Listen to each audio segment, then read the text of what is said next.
नमस्कार। दिनचर्या योग परिवार में आपका स्वागत है। प्रथम चरण में हम आपको कपाल भाती प्राणायाम के बारे में बताना चाहते हैं। कपाल यानी मस्तिष्क और भाती का मतलब होता है ओज, तेज और प्रकाश आदि। जिससे हमारे चेहरे पे कांति आती है, तेज आता है, प्रकाश आती है, हमारा चेहरा दीप्यमान हो जाता है। इसके अलावा कपाल भाती में हमारे उदर के जितने रोग हैं वो सब सही होते हैं, चाहे छोटी आंत हो, बड़ी आंत हो, आपका प्लीहा हो या किडनी हो, ये सब स्वस्थ रहते हैं। कब्ज दूर होता है, प्रोस्टेट दूर होता है और पेट के आसपास जितने भी अंग हैं वो पूरी तरह से टोन्ड होते हैं और हमें लाभप्रद होते हैं, हमारे लिए ये लाभप्रद होते हैं।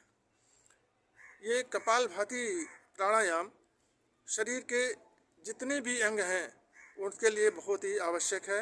सुबह जब हम खाली पेट होते हैं, नित्य क्रिया से निवृत्त होकर इसको करना चाहिए, जिससे हमारे पेट में बार बार पेट हमारा पिचकता है, फूलता है, वो अच्छी तरह से कार्य करेगा और कपाल भाती में प्राणायाम अच्छी तरह से हम कर पाएंगे।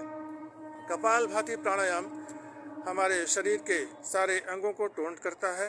कपाल भाती प्राणायाम में हमारे हृदय के रोग, श्वास से संबंधित रोग, फेफड़े से संबंधित रोग, टीबी है, ब्रोंकाइटिस है और आपका दमा है, ये सारे रोग दूर होते हैं। सांस फूलना और हृदय से संबंधित एंजाइना वगैरह में भी ये लाभप्रद है। हमारे शरीर में जो अन्य रोग हैं, कहीं पे गांठें हैं, उन गांठों को धीरे धीरे डिजॉल्व करता है ये कपाल भाती प्राणायाम। लेकिन जहाँ पे गांठें हैं, जब आप इस क्रिया को करें, कपाल भाती को करें, तो उन गांठों को धीरे धीरे से रब भी करते रहिए तो और भी फायदेमंद होता है। साइटिका का दर्द, बैक पेन, इसके लिए भी ये बहुत ही अच्छा प्राणायाम है। इसके लिए विशेष रूप से आप दोनों हाथों की मुट्ठी बांध लें और पीछे अपने स्पाइनल कार्ड के निचले हिस्से में जहाँ पे L4, L5 और S1 होता है उस पर धीरे धीरे रब करें।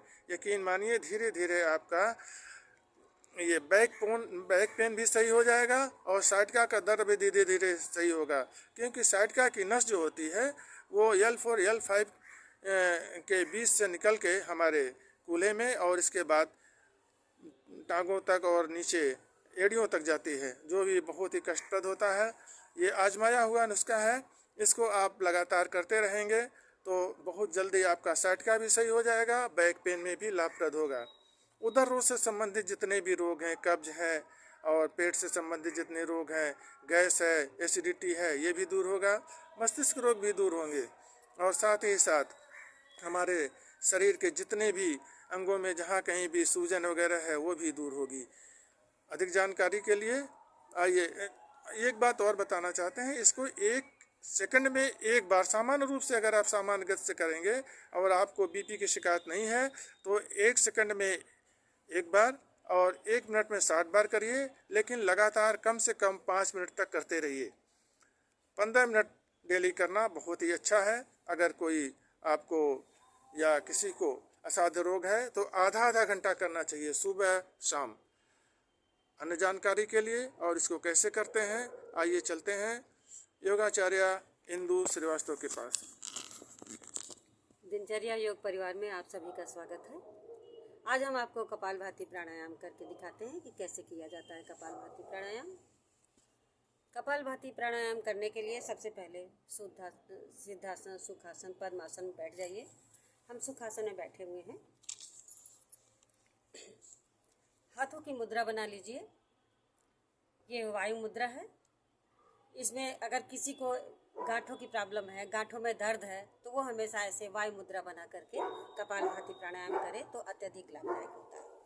आइए, इसमें हार्ट से संबंधित ज़्यादा परेशान होते हैं, हार्ट का ज़्यादा लोगों को परेशानी होती है, तो इसलिए हम हार्ट का मुद्रा बना रहे हैं कि ये देखिए, ये हार्ट के लिए मुद्रा है।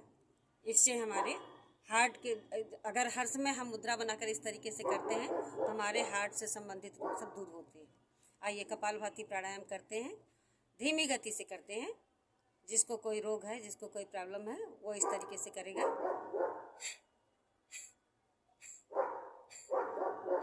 सांस को खाली बाहर निकालेगा, स्वतः सांस अगर आ जाता है जो, वही पर्याप्त है इसके लिए। हमेशा सांस को बाहर की तरफ निकालते हैं, लेते नहीं हैं।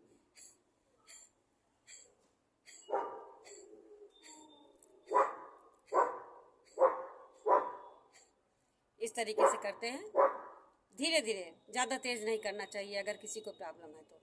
और फिर दूसरा इस तरीके से करना चाहिए, मध्यम गति से। जो नॉर्मल है, जिसको कोई प्रॉब्लम नहीं है, जिसको कोई तकलीफ नहीं है, वो इस तरीके से करेगा।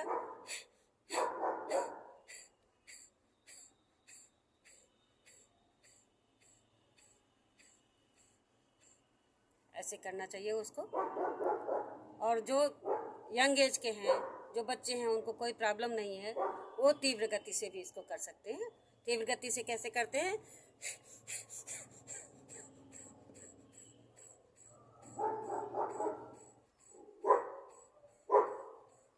इस तरीके से करना चाहिए।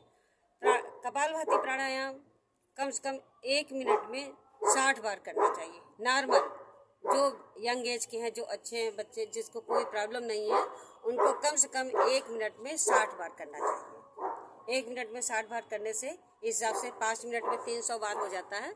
कम से कम 15 मिनट करना चाहिए इस प्राणायाम को, 15 मिनट करना चाहिए। और जो कोई अगर किसी को बीमारी है कोई, तो उसको कम से कम ये आधा घंटा करना है। जैसे कैंसर है, सोराइसिस है, हेपेटाइटिस है, गांठ है, ओवरी में सिस्ट है, तो ये कम से कम आधा घंटा करना चाहिए उसको प्राणायाम, तो उसको लाभ ज़्यादा मिलता है।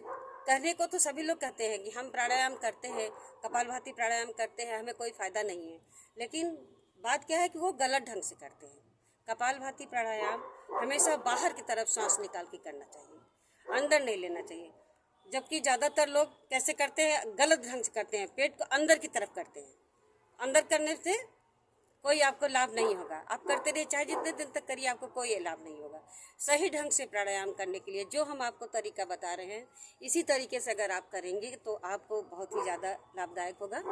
हमेशा अपने हाथ को ऐसे चेक कर लीजिए रख करके कि हमारी सांस बाहर निकल रही है या नहीं। सांस झटके के साथ अगर बाहर निकल रही है तो आपको ये समझिए कि हमारा ये प्राणायाम बिल्कुल सही हो रहा है। और हमेशा इस प्राणायाम को करने के लिए खाली पेट करना चाहिए। जहाँ तक हो सके कि सुबह का समय आप दीजिए। अगर आप सुबह के समय नहीं आपको समय निकाल पा रही हैं, तो शाम के खाना खाने के कम से कम 5 घंटे की बात करिए ये प्राणायाम। इसी तरीके से प्राणायाम करते रहिए। और हम आप लोगों से बस यही निवेदन करते हैं कि इस तरीके से प्राणायाम कम से कम आप 3 प्राणायाम अगर बराबर करते रहिएगा तो आप बिल्कुल स्वस्थ हैं। कोई भी रोग आपको नहीं होगा, कोई भी प्रॉब्लम आपको नहीं होगा। सिर्फ भस्त्रिका, कपालभाति और अनुलोम विलोम, ये 3 प्राणायाम बहुत ही ज़रूरी है स्वास्थ्य के लिए। अगर आप बराबर करती रहें तो आपको कोई भी परेशानी नहीं होगी और आप स्वस्थ रहेंगे। आपसे उम्मीद, आप हमारे चैनल को सब्सक्राइब करिए और लाइक करिए, तो हम आपको इसी तरीके से नए वीडियो, नए योगा का आपको बताते रहेंगे। धन्यवाद। आइए बताते हैं कि जाड़े में आपके लिए खाने पीने के लिए क्या है। जाड़े में गरम गरम सूप पीजिए।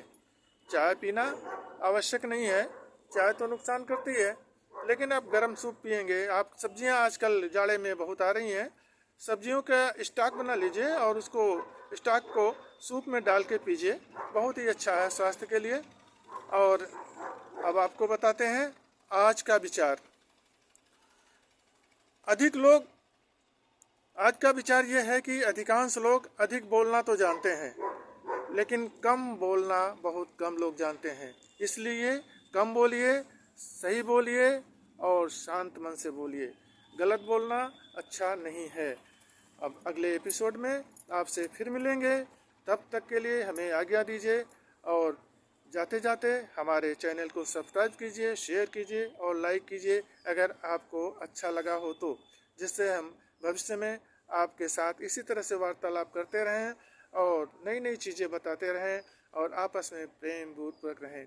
सभी स्वस्थ रहें, मस्त रहें, व्यस्त रहें और सबसे बड़ी बात, एक दूसरे के काम भी आते रहें। धन्यवाद। नमस्कार। भारत माता की जय।